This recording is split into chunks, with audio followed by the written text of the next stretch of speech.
Tu vas prendre ta Bible dans le livre de Romains chapitre 15, verset 17 à 21. Romains chapitre 15, verset 17 à 21. Que le Seigneur ait sa main puissante sur tous les abonnés de différentes chaînes, de nos chaînes, bien sûr, différentes pages. Voilà, que Dieu les bénisse et que ce message aussi, bien sûr, change des choses dans leur vie. Okay. Romains chapitre 15, verset 17 à 21. On va écouter la parole de Dieu avec respect et considération. J'ai écouté la parole de Dieu avec respect et considération.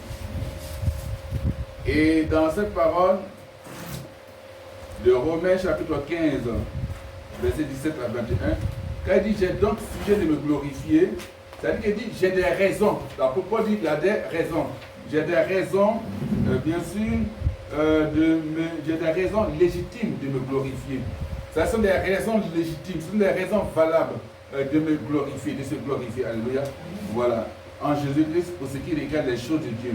Alors, donc, quand il parle des choses de Dieu, il parle de ce qu'il a accompli concernant les choses de Dieu par Jésus-Christ. Alléluia. Il parle des choses qu'il a accomplies, bien sûr, concernant les choses de Dieu par Jésus-Christ.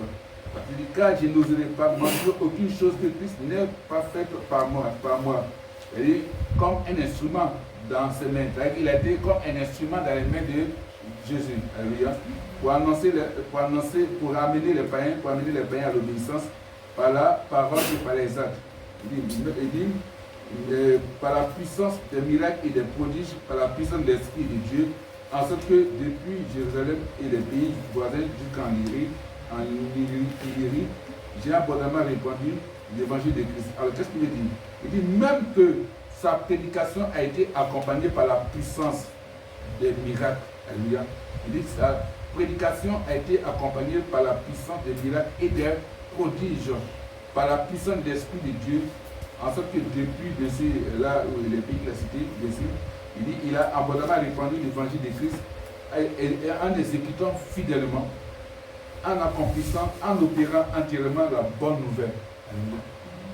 Parce que les miracles, tout ça, bien sûr, c'est exécuté fidèlement, c'est accompli et opéré entièrement la bonne nouvelle. Gloire à Jésus-Christ. Et donc, c'est ce qu'il est en train de nous dire. C'est ça que le thème de ce jour, c'est ministère de puissance. Le thème, c'est ministère de puissance. Ministère de puissance. Alléluia. Ministère de puissance. Gloire à Jésus. Vous savez, il n'y a aucun mal à parler de ce que Dieu a fait par ton entremise. Alléluia. Il n'y a aucun mal à parler de la puissance, des bienfaits de Jésus-Christ, bien sûr, à travers toi. Ce n'est pas un péché, ce n'est pas se glorifier. Ce que Paul est en train de dire. Alléluia. Il n'y a aucun mal. Si par toi Jésus a guéri un malade, alors il n'y a aucun mal de dire que j'ai prié et puis le Seigneur a guéri telle personne. Gloire à Jésus-Christ. J'ai prié et puis le Seigneur m'a révélé telle chose. Amen. Pourquoi? Parce que tu es un instrument dans les mains du Seigneur. Et donc si Dieu ne t'utilise pas, qui donc il va utiliser? C'est toi qui l'utilise pour accomplir, lui, sa volonté, pour annoncer sa bonne nouvelle. Gloire à Jésus-Christ. Et donc, le ministère que tu exerces doit être un ministère de puissance. Parce que Jésus, ce n'était pas seulement la parole, Jésus, c'est la démonstration, Jésus, c'est la puissance, c'est la vue, bien sûr, des actes glorieux de Dieu. Est-ce que je fais entendre? Jésus, c'est la vue, c'est-à-dire qu'on voit les actes glorieux de Dieu. C'est-à-dire que ce que Dieu a de glorieux, ce que Dieu a de merveilleux, c'est à travers Jésus qu'on voit cela. Et donc, si l'Esprit de Jésus est en toi, c'est qu'à travers toi, on doit voir aussi les actes glorieux de Jésus-Christ. Alléluia. Donc, il n'y a aucun mal à parler avec joie et enthousiasme de ce que Dieu fait par notre entremise au moment où nous le faisons dans un esprit d'humilité et de connaissance envers Dieu. Alléluia. Quand tu le fais dans un esprit d'humilité et de connaissance et de reconnaissance envers Dieu. Quand tu parles que quand mon ministère est allé, bien sûr, de puissance de gloire en gloire, bien sûr, à cause de l'aide, à cause, bien sûr, de l'appui, à cause du soutien, à cause du secours que Jésus-Christ a apporté à ce ministère, si tu le dis et avec humilité, alors on reconnaît bien sûr que là tu es en train de parler de Dieu. Donc il n'y a aucun mal. Amen. Je ne parle pas de ceux qui sont fanfarons, non. Je parle de ceux qui reconnaissent que quand ils exercent un ministère de puissance, c'est avec l'accord, avec l'agrément, avec l'appui, avec la présence de Dieu, au nom de Jésus-Christ.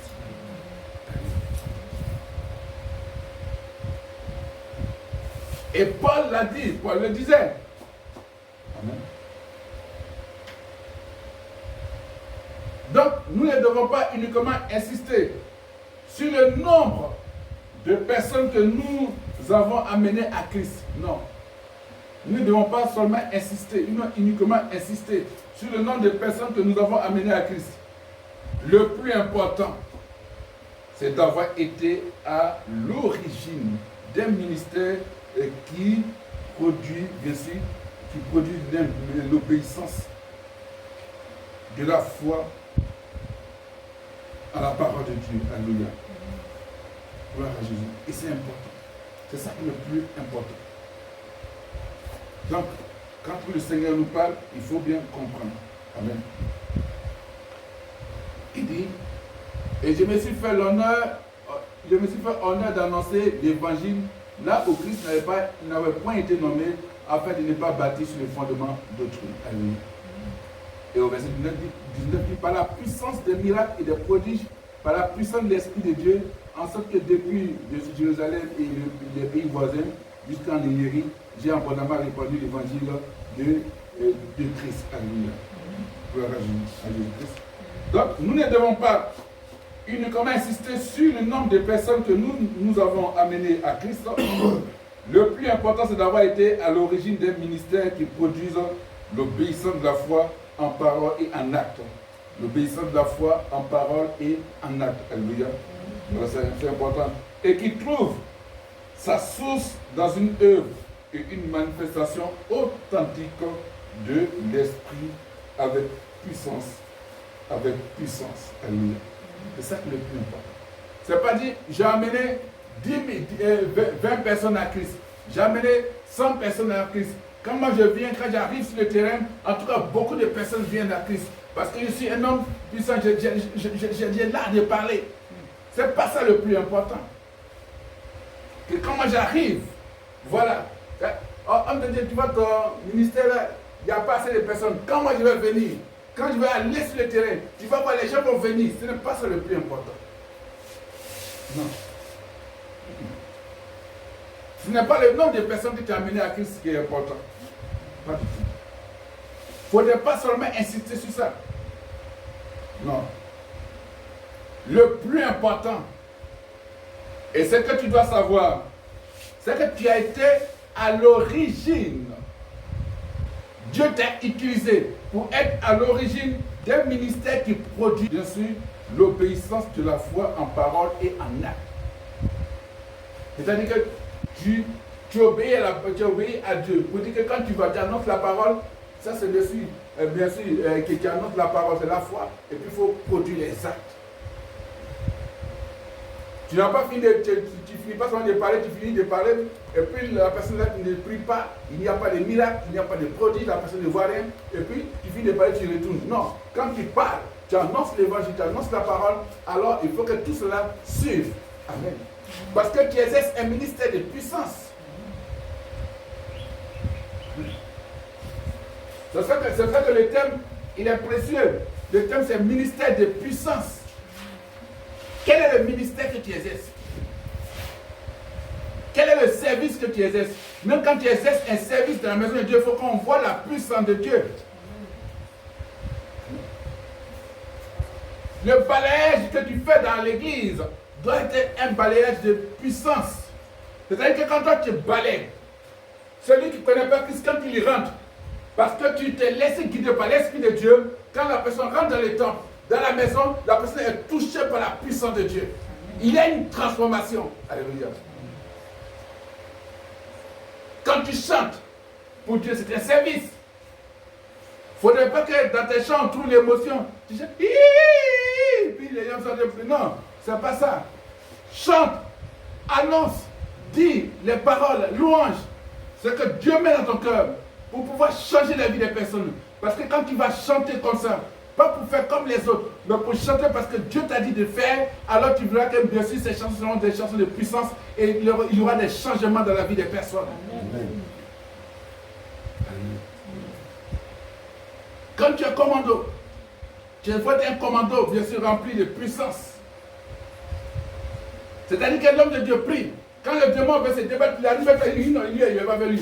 Parce que le commando est dans la vision, il épouse l'esprit, la mission du Père spirituel, de l'homme de Dieu. Donc quand c'est comme ça, même quand le démon est fui, quand lui il touche, le démon part. J'ai été ce genre de commando. Auprès, bien sûr, du prophète Syria et des autres hommes de Dieu. Oui. Parce que quand il était invité à un programme, je l'accompagnais. Mais j'étais dans son message.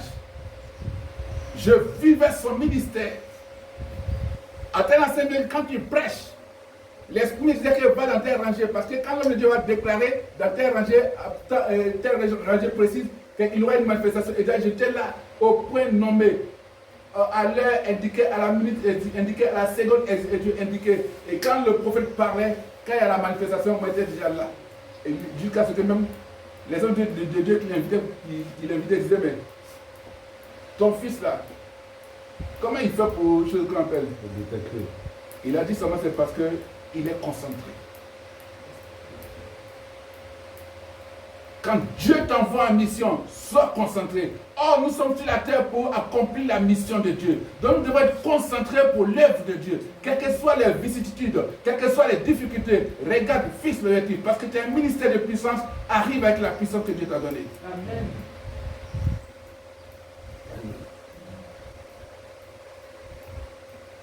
Gloire à Jésus.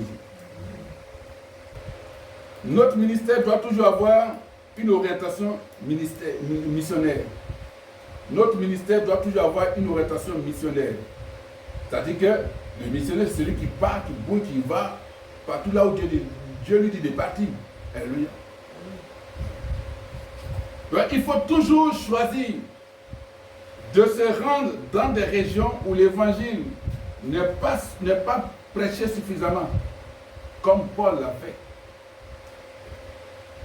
Ce qui donne à ceux qui n'ont pas encore entendu l'évangile l'occasion d'accepter Christ. Tu viens évangéliser, tu viens annoncer la parole de la bonne nouvelle. Tu trouves mon fils fallait qu'il dit, ah, ça va frère, Dieu te bénisse, je suis venu t'annoncer la parole. Merci, voilà. Je suis venu t'annoncer la parole. Voilà, est-ce que tu connais Christ? Il a dit, oui, je suis chrétien, je connais Christ. Oui, mais tu connais Christ, mais tu vois, si tu vis dans le péché, c'est pas bon. Il t'a dit, il connaît Christ. Bon. C'est que tu dis là, peut-être que lui-même, il a un niveau élevé dans la parole par rapport à ce que toi, tu es en train de lui annoncer. Or, quand tu parles, il est chrétien, mon frère soit béni, va vers celui qui ne connaît pas Christ. Parce que lui, il a besoin de voir la puissance de Dieu. Amen. C'est ça. Ça fait que tu es en mission. Va annoncer. Maintenant, si par des prédications, d'autres disent, ah, je me retrouve dans le ministère de cet homme de Dieu, ça c'est différent. Ils ont entendu, ils viennent, tu pries pour eux. Ils disent, ah tiens, peut-être que c'est ainsi que Dieu veut, bien sûr, me répondre. Allons vers ceux qui ne connaissent pas suffisamment Christ. Il va dire, je suis chrétien, mais là tu peux lui parler. Parce qu'il ne connaît pas suffisamment Christ.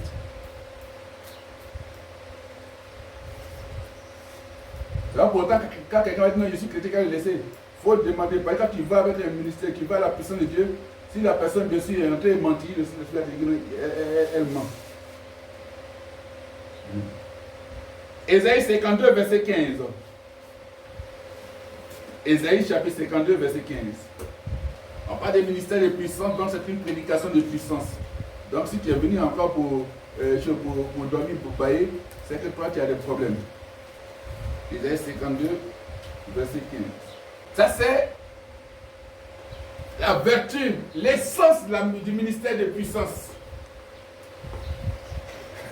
Quand on parle des rois, on parle des autorités. Que ce soit le chef de village, le chef de quartier, bon le chef de village, voilà. Le chef le chef des chefs, voilà, vous parlez comme ça, le maire, le député, le préfet, le sous-préfet, les ministres, les députés, les sénateurs, les présidents, les gouverneurs, ainsi de suite, les ambassadeurs autres, les généraux. Amen. Amen. La Bible dit quoi? Et maintenant des peuples nombreux seront étonnés à cause de lui.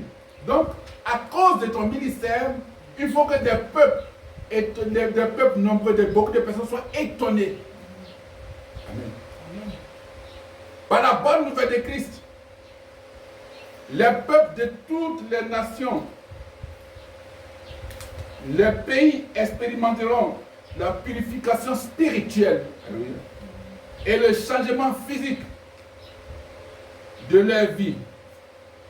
C'est ce qu'on appelle l'aspersion du sang de Christ qui procure c'est l'aspersion du sang de Christ qui procure cette purification. C'est-à-dire qu'à travers ce que tu vas annoncer, à travers la bonne nouvelle que tu donnes, à travers la parole de Dieu, ce ministère de puissance que tu exerces, les gens verront l'étonnement. Ils vont dire, mais qu'est-ce qui s'est passé?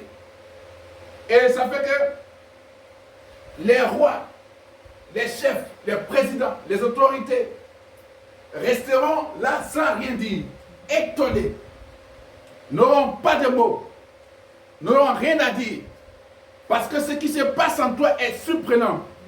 Ça dépasse l'entendement des hommes. Pourquoi? Parce que Christ est en toi. Pourquoi? Parce que Jésus est en toi. Pourquoi? Parce que Dieu est en toi. Pourquoi? Parce que le Saint-Esprit se manifeste et le Saint-Esprit révèle la divinité glorieuse qui est le Dieu éternel. Alléluia. Ça fait que si tu attends la prédication,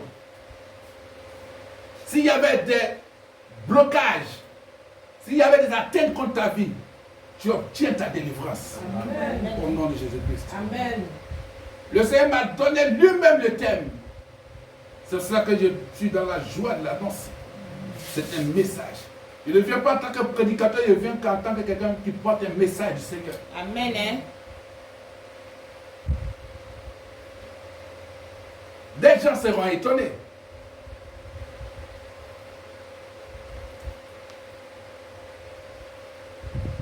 Parce que ce qu'ils vont voir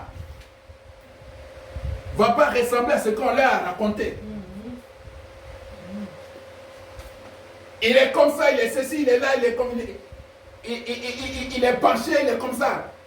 Mais quand ils vont voir, ils seront étonnés. Mais attendez, vous avez dit que Dieu ne l'a pas appelé. Mais quand on parle dans nos loges kabbalistiques là, on interroge à nos maîtres là-bas, à nos gourous, ils disent que lui là ne le touchez pas. Parce que sur lui, il est écrit Jésus-Christ, le Dieu puissant. Amen. Amen. Et ils sont étonnés. Vous nous avez dit d'aller l'arrêter. Moi, on ne peut pas l'arrêter parce que celui qui agit pour lui est trop puissant. En réalité, c'est pour nous attirer dans le trou qu'il a mis devant. Amen. L'ange qui est à tes côtés est un ange puissant. Alléluia. Amen. Si la Bible dit qu'un ange a frappé, a vaincu 185 000 démons, ce n'est pas toi, ton ange là, qui va rester comme ça. Parce que cet ange qui a la victoire sur les démons est l'ange qui fait partie de cette armée là qui a vaincu. Donc l'ange qui veille sur toi, l'ange de Dieu est plus puissant que les 25 démons, les 50 démons qui se manifestent. Apprends à écouter ton ange. Il est porteur du message de Dieu dans ta vie. Sois connecté à lui. Alléluia. Sois connecté à lui.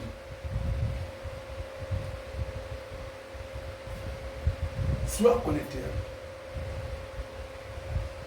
Le Seigneur m'a dit, procède comme ça pour la chaîne YouTube.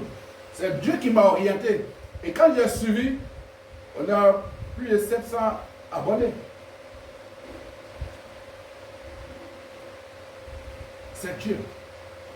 Il sait pourquoi. Il sait ce qu'il veut atteindre avec ce ministère. Tu n'es pas un hasard. Tu es là pour accomplir le dessein de Dieu, le projet de Dieu. Ne viens pas accomplir un projet macabre, le projet de Satan. Non, quand Dieu t'a créé, il t'a envoyé sur la terre, c'est pour accomplir son projet. Alléluia. C'est cela que tu dois dire à Satan, non, stop, arrête maintenant. Au démon, arrête. C'est vrai que tu me fais tomber, mais je me relève parce que j'ai un objectif à atteindre. J'ai un projet à accomplir, celui de Dieu Tout-Puissant, de Jésus-Christ. Par le Saint-Esprit. Que les gens soient étonnés de toi. Parce que le sang de Christ t'a purifié. Tu as purifié physiquement, tu as purifié spirituellement. Alléluia. Revenons à notre passage de base, Romains 15, verset 17 à 21. Quand on revient à notre passage de base. Voilà. Il dit quoi? C'est pourquoi unis au Christ. Amen. Au Christ Jésus. Ce n'est pas quelqu'un qui ne sait pas au Christ Pierre, au Christ Mamadou. Non. Parce qu'il a dit au Christ Jésus. Donc, étant unis à Jésus-Christ. Alléluia. Parce qu'on dit, on dit quand on donne le nom, s'il appelle mon enfant Jésus, c'est que le Seigneur est avec lui. Même s'il appelle Jésus-Christ, mais il appelle Christ, c'est que Dieu est avec lui. Tu peux l'appeler Christ, puis les démons taper comme ça sur sa tête. Tu peux l'appeler Jésus, et puis les démons vont faire solo la placali de moi à lui. Tu peux l'appeler Moïse, et puis les esprits des eaux vont dominer sur lui. Tu peux l'appeler Josué, et puis on prend un bâton pour le chicoter. Tu peux l'appeler Samuel, et puis il ne va rien voir. Ce sont les démons, Samuel va voir. Tu peux l'appeler Gédéon. Et puis on va voir le courage, il sera faible. Bon, si tu l'appelles cet esprit, c'est que dans le temps tu veux mourir. Voilà là. Celui qui quand le gars va saisir, il va dire pardon. Pardon. Le gars de l'état civil a dit pardon. Non, il faut dire qu'on ne va pas changer non là. Voilà. Toi, on t'a appelé cet esprit, pardon. Hein? Voilà. Hein?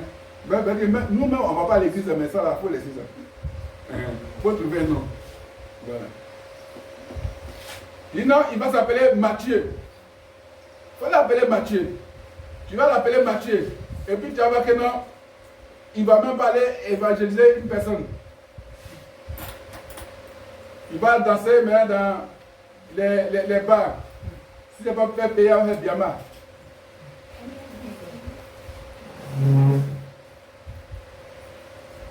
Ou bien, danser les danses même que tu appelles, des danses qui vont l'amener à la perdition. Il faut que les gens soient étonnés de toi.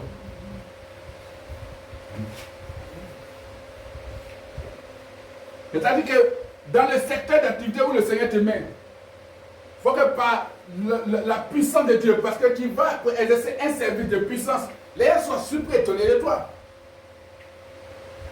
Chrétien, lève-toi, si tu fais la politique, fais la politique, parce que Dieu est avec toi. Amen. Alléluia. Amen. Vas-y. Va avec l'Esprit de Dieu.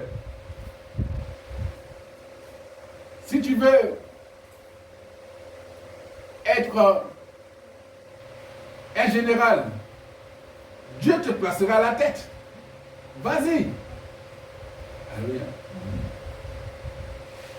Tu dois être dans les grandes organisations, que tu dois être à la tête, de l'OMS, de l'ONU. Vas-y, avec l'Esprit de Dieu. Quand tu seras là, tu vas changer la loi. Ils vont dire non, ne va pas parce que c'est nous. Pourquoi tu fais peur? N'aie pas peur. Va avec l'Esprit de Dieu. Le jour quand tu placeras à la tête de l'ONU, de l'OMS ou bien de FAO, les choses vont changer parce que tu te laisses guider par l'Esprit de Dieu. Les démons qui est à la tête là va tomber. Amen. Alléluia. Il faut qu'il y ait le réveil dans le monde. Le réveil spirituel. Il faudrait que les enfants de Dieu reprennent la place qui leur appartient. Amen. Amen. C'est clair. Dieu a dit de ses enfants que vous serez à la tête et non à la queue.